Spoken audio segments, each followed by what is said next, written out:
اللہ نے ہمیں سیدھے راستے تک پہنچنے کے لیے بہت کم ٹائم دیا ہے آخرت کے لحاظ سے. دنیا کے لحاظ سے تو یہ بہت ٹائم ہے. قرآن کہتا ہے کہ جب آخرت میں برے لوگوں سے حساب و کتاب ہوگا تو وہ کہیں گے کہ اے اللہ تو ہمیں ایک بار دنیا میں دوبارہ بھیج دے تاکہ ہم تیرے پیغمبروں پر ایمان لائیں اور ہم تیری فرما برداری کریں. یہ مضمون قرآن مجید میں بہت مقامات پر آیا ہے. مشرک کہے گا واللہ ربنا ما کننا مشرکین، اللہ کی قسم ہم تو شرک کرتے ہی نہیں تھے.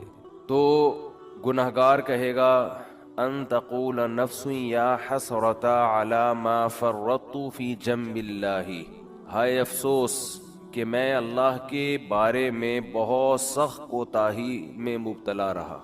قرآن بیان کرتا ہے نا کہ تمہاری کیفیت کیا ہوگی اس وقت، بلکہ قرآن یہ بیان کرتا ہے جب موت کے وقت تم برزخ کی زندگی اپنی آنکھوں سے دیکھو گے تو اس وقت تمہاری کیا کیفیت ہوگی. دیکھیں، ایک تو مرتا ہوا انسان ہمیں نظر آ رہا ہوتا ہے، لیکن ایک مرتے ہوئے انسان کو بھی کوئی کچھ نظر آ رہا ہوتا ہے جو ہمیں نظر نہیں آتا اور نہ وہ ہمیں بتا سکتا ہے. جیسے جو آدمی بستر پہ لیٹ جائے سونے کے لیے تو ایک پوزیشن تو یہ ہوتی ہے جس میں وہ مکمل جاگ رہا ہوتا ہے، جس میں ہم سے اس کا رابطہ ہوتا ہے. ایک پوزیشن یہ ہوتی ہے جس میں وہ گہری نیند سو رہا ہوتا ہے، اس کا ہم سے رشتہ ڈسکنیکٹ ہو چکا ہوتا ہے، ہم سے کوئی رابطہ اس کا نہیں ہوتا. ہم اسے ہنسنے کی بات کریں ہنسے گا نہیں، رلانے کی بات کریں روئے گا نہیں، کتنی خطرناک خبر دیں اس پر کوئی اثر نہیں ہوگا.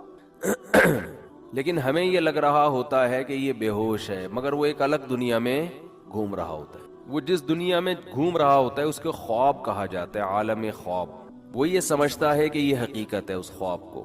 اچھے خواب بھی ہوتے ہیں، برے خواب بھی ہوتے ہیں. بعض اچھے خواب ایسے ہیں آنکھ کھلتی ہے تو انسان افسوس کرتا ہے یار میں تو سمجھ رہا تھا یہ سچی مچی کا ہو رہا ہے میرے ساتھ. بعض برے خواب ہوتے ہیں انسان کی آنکھ کھلتی ہے شکر ادا کرتا ہے اللہ تیرا شکر ہے کہ یہ خواب تھا، اے اللہ تیرا شکر ہے یہ خواب تھا. لیکن خواب میں اس کو یہ احساس نہیں ہوتا کہ میں خواب دیکھ رہا ہوں. تو ایک کنڈیشن تو یہ ہے جس میں وہ بالکل ہم سے منقطع ہو چکا ہے. ایک کنڈیشن یہ ہے جس میں وہ ہم سے رابطے میں. ایک اس کے درمیان کی کنڈیشن ہوتی ہے جس کو میں پیار سے بٹوین کنڈیشن کہتا ہوں. کہتے نہیں انگلش میں اس کو بٹوین، لیکن درمیان ہے نا. دیسی انگلش ایسے ہی ہوتی ہے، کوئی بھی لفظ ادھار لے کے کہیں بھی لگا دو. تو بالکل درمیانی کنڈیشن کیا ہوتی ہے جس میں وہ آدھا جاگ رہا ہوتا ہے اور آدھا سو رہا ہوتا ہے. کچھ یہاں کی بھی سن رہا ہوتا ہے، ہمیں لگتا ہے کہ یہ سویا نہیں ہے ابھی، لیکن تھوڑا غائب دماغ بن چکا ہوتا ہے. کچھ چیزیں اس کو وہاں کی خواب کی نظر آ رہی ہوتی ہیں. بالکل یہی کنڈیشن قرآن و سنت سے پتہ چلتا ہے کہ جب انسان کی موت واقع ہونے والی ہوتی ہے تو ایک کنڈیشن یہ ہوتی ہے جس میں وہ مکمل حی ہے، مکمل زندہ ہے، جس میں وہ ہم سے بات چیت کر رہا ہوتا ہے. ایک کنڈیشن یہ ہوتی ہے جس میں وہ مکمل اس کی ڈیتھ ہو چکی ہوتی ہے، اس میں ہمارا اس سے کوئی رابطہ نہیں ہے. اس پہ جو گزر رہی ہے وہ جانے اور اللہ جانے. جیسے حضرت عمر نے فرمایا نا کہ حدیث میں آتا ہے نا کہ جو برا آدمی ہے جب اس کی میت کو قبر کی طرف لے کر جاتے ہیں تو کہتا ہے کہ تم مجھے کہاں لے کے جا رہے ہو، اور اچھے آدمی اچھا کیا کہتا ہے مجھے جلدی لے کر جاؤ. یہ برزخ کی باتیں ہیں جو وہ خود دیکھ رہا ہے. لیکن ایک حالت مرنے والے کی ایسی ہے جس میں وہ آدھا عالم برزخ میں اور آدھا عالم دنیا میں. اس کنڈیشن کو سکرات موت کہا جاتا ہے. سمجھ رہے ہیں بات کو؟ کیونکہ یہاں شرعی احکام چینج ہو جاتے ہیں. شریعت میں کچھ احکام ایسے ہیں کہ ابھی اس کا حکم کچھ اور ہے، مرنے کے بعد کچھ اور ہے. تو جب انسان مکمل حیات میں ہو تو اللہ نے اس کے لیے توبہ کا دروازہ کھولا ہوا ہے. چاہے اس کو 100% یقین ہو جائے کہ میں نے کل مرنا ہے یا 1 گھنٹے بعد مرنا ہے، لیکن توبہ کا دروازہ اس کے لیے بولے کھلا ہوا ہے. ایک آدمی نے ساری زندگی گناہوں میں گزاری، کفر میں، الحاد میں، شرک میں، خدا کا انکار کرتا رہا، اللہ کے ساتھ شرک کرتا رہا، شراب پیتا رہا، زنا کرتا رہا. 90 سال گزار دیے اس نے. اب اسے ڈاکٹروں نے بتایا کہ آپ کی ڈیتھ ہونے والی ہے، آپ کینسر کے مریض ہیں، آپ کا زہر یہاں تک پھیل گیا ہے، یا کوئی اور بیماری ہے جس میں زہر پھیلتا ہے، یہاں تک پھیل گیا کہ 24 گھنٹے میں کے اندر آپ کی ڈیتھ ہو جائے گی. یہ بھی اب توبہ کرے گا تو اللہ اس کی توبہ قبول کریں گے، یہ اللہ کا وعدہ ہے۔ دل سے کرے توبہ، یہ والی توبہ نہ ہو کہ اگر نہیں مرا تو ٹھیک ہے پرانا اسٹائل، مر گئے تو توبہ تو کی بھی ہم نے۔ وہ بھی پھانسی والا بھی ایسا ہی ہے، 90 سال میں اس کو پھانسی کی سزا سنا دی گئی۔ یہ پھانسی والی مثال اور آسان ہے، اس کو پھانسی کی سزا سنا دی گئی اور اسے بتایا گیا کہ 6 مہینے بعد آپ کو ہینگ کر دیا جائے گا، لٹکا دیا جائے گا۔ کہ ایک شخص 90 سال کی عمر، اس کی ساری زندگی قتل میں گزری، ڈکیتیوں میں گزری، ظلم میں گزری، کورٹ نے فیصلہ کیا جو کہ نہیں کرتی عام طور پہ، لیکن کر دیا کہ اس کو پھانسی پہ لٹکایا جائے گا، 6 مہینے بعد لٹکایا جائے گا۔ اسے لوگوں نے آ کے بتایا توبہ کر لے، گناہ سے معافی، کہہ رہے نہیں کروں گا توبہ میں۔ وہ 6 مہینے بھی اس نے گزار دی، کفر بکتا رہا، کوئی خدا نہیں ہے، کوئی مجھے دوبارہ رہائی ملی دوبارہ یہ کام کروں گا، یہاں تک کہ 1 ہفتہ رہ گیا، پھر اسے کسی مولانا صاحب نے کہا توبہ کر لے، کہہ رہے نہیں کروں گا توبہ، پھر 1 دن رہ گیا، پھر 1 گھنٹہ رہ گیا، پھر آخر کا 1 منٹ رہ گیا۔ اسے 6 مہینے پہلے بھی یقین تھا کہ مجھے قتل کیا جائے گا، لیکن توبہ نہیں کر رہی ہے، اس چانس پہ کہ شاید رہائی ہو جائے۔ بعض لوگ زبان کے بڑے پکے ہوتے ہیں، چاہے وہ کافر ہی کیوں نہ ہو، کہتے ہیں جیسے ہم اندر سے ہیں ویسے ہی ہم باہر سے۔ جیسے نبی صلی اللہ علیہ وسلم کے چچا ابو طالب تھے نا، موت کے وقت کلمہ نہیں پڑھا، انہوں نے کہا نہیں، اب اگر میں پڑھوں گا لوگ کہیں گے ساری زندگی جس دین پر قائم رہے موت کے ڈر سے، تو میں نہیں پڑھوں گا کلمہ، جیسا جو میں ہوں اندر سے ویسے ہی میں کیا ہوں۔ ان کی ایک رائے تھی کہ میں جیسا رہا ہوں ویسا ہی رہوں گا میں۔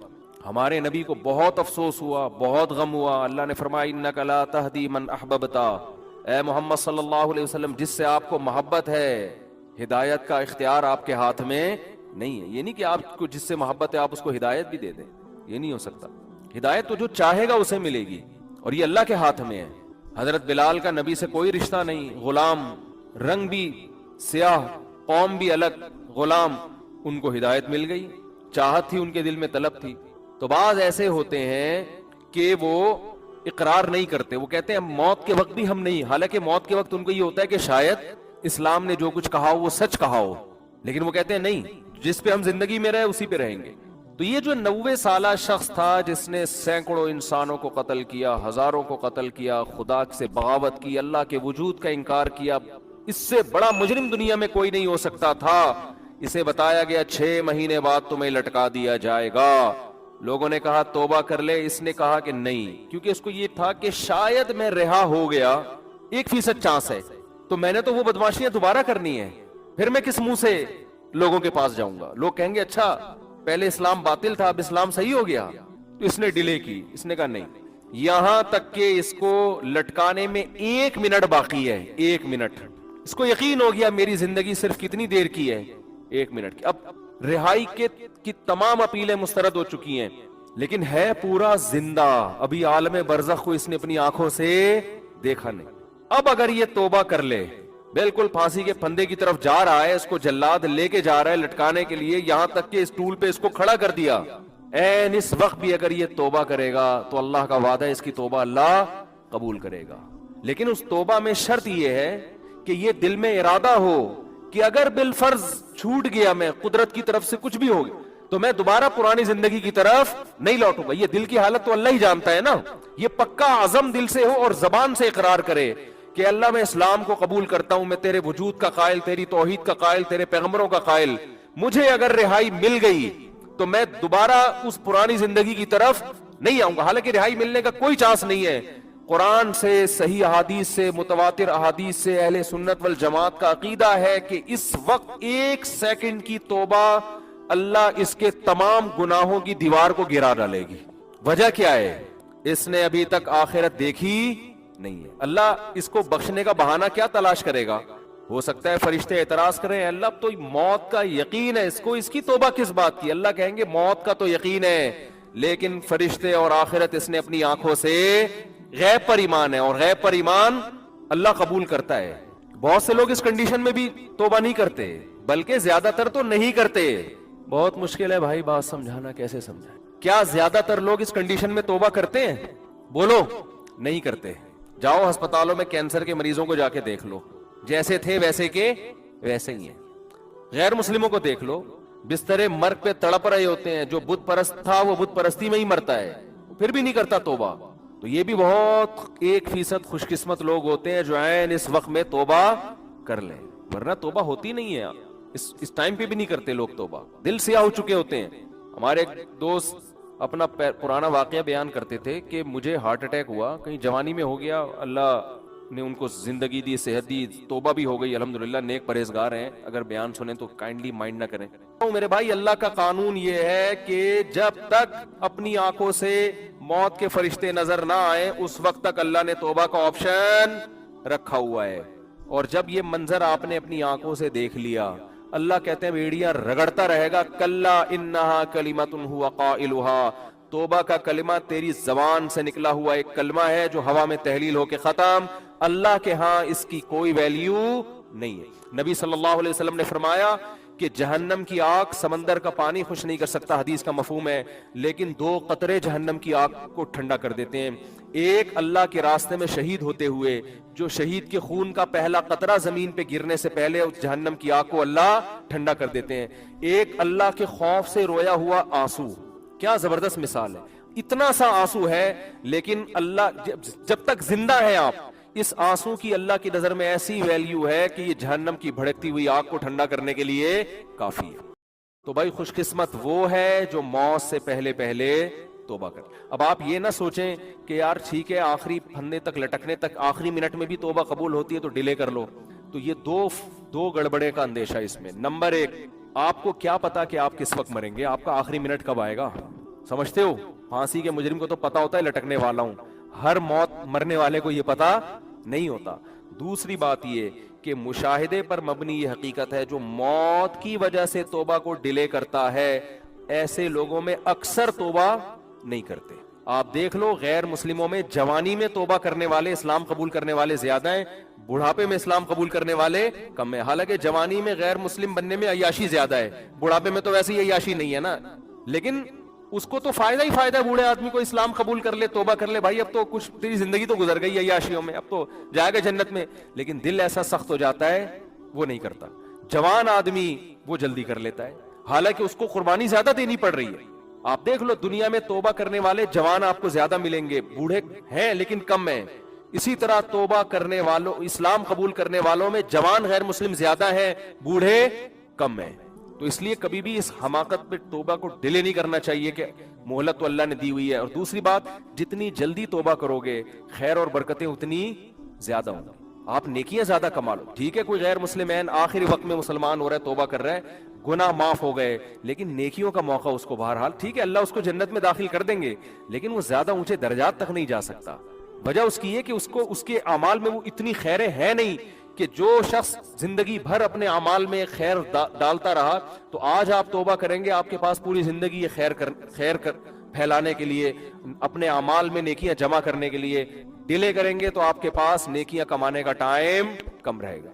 سورہ معارج کی ابتدا ہوئی 29ویں پارے کی یہ سورت ہے۔ اس میں اللہ نے نبی صلی اللہ علیہ وسلم پر ایک اعتراض ہوتا تھا اس کا تذکرہ کیا، اور یہ اعتراض قرآن میں بار بار ریپیٹ کیا گیا ہے کہ اے نبی آپ کہتے ہیں کہ موت کے بعد زندگی ہے، قیامت ہے، یہ سب تباہ ہو جائے گا، تو یہ کب ہوگا؟ تو اللہ نے بتایا کہ اس کا علم اللہ کے سوا کسی کے پاس نہیں ہے، ہاں یہ ہوگا ضرور، اور ایک دن تمہیں حساب و کتاب کے لیے اللہ کے سامنے حاضر ہونا ہے، یہ لازمی ہوگا، ایسا ہو نہیں سکتا کہ تم سے تمہارے بارے میں پوچھا نہ جائے کہ تم نے اچھا کیا یا برا کیا، یہ نہیں ہو سکتا کہ ایسے ہی چھوڑ دوں گا۔ ام نجعل المتقین کالفجار، یہ کیسے ممکن ہے کہ جو اچھا بن کے آئے اور جو برا بن کے آئے دونوں کو میں سیم کر دوں، مار کے مٹی کر کے ختم کر دوں؟ میری عدالت میں ایسی دھاندلی نہیں ہو سکتی، یہ ہو نہیں سکتا۔ سورہ واقعہ میں اللہ نے فرمایا کہ مجھے سب سے اہم جو آیت لگتی ہے نا قیامت کے بارے میں، سورہ واقعہ کی لگتی ہے یہ آیت۔ عجیب ایک کیفیت ہوتی ہے اسے پڑھ کے۔ اللہ تعالیٰ جب مردوں کو قیامت میں زندہ کریں گے نا اور حساب لیں گے تو انسان کو توقع نہیں ہوگی کہ یہ بھی ممکن تھا۔ ہم تو یہ سمجھ رہے تھے آئے لوگ پیدا بھی ہوتے ہیں، جیتے بھی ہیں، مرتے بھی ہیں، ختم ہو جاتے ہیں، تو ہم تو یہ سمجھ رہے تھے بس ایسا ہی ہے، یہ کیا ہو رہا ہے؟ ہم تو کچھ اور سمجھ رہے تھے، ہم تو سمجھ رہے تھے کہ بھائی جس نے دنیا میں نوٹ چھاپ لیے ٹھیک ہے بہترین ہے، امریکہ چلا گیا اور باہر کے ویزے لگ گئے اس کے، یا نیشنلٹی مل گئی تو سبحان اللہ وہ تو جنت الفردوس میں چلا جائے گا۔ یا جس کی صحت اچھی ہو گئی، یا وہی جو آج کل کامیابی کے معیارات سمجھے جاتے ہیں. تو ہم نے یہ تو سوچا ہی نہیں تھا کہ ہمارے اصل جو مسائل ہیں وہ یہ نہیں ہے، ہمارے اصل مسائل کچھ اور ہیں. تو پوری دنیا کے اصل مسائل کیا ہے پتہ ہے؟ پوری دنیا میں کس پہ بحث ہو رہی ہے؟ ڈپریشن کا علاج کیا ہے، اسٹریس کا علاج کیا ہے، ٹینشن سے کیسے باہر نکلیں، لائف کو اچھا کیسے بنائیں.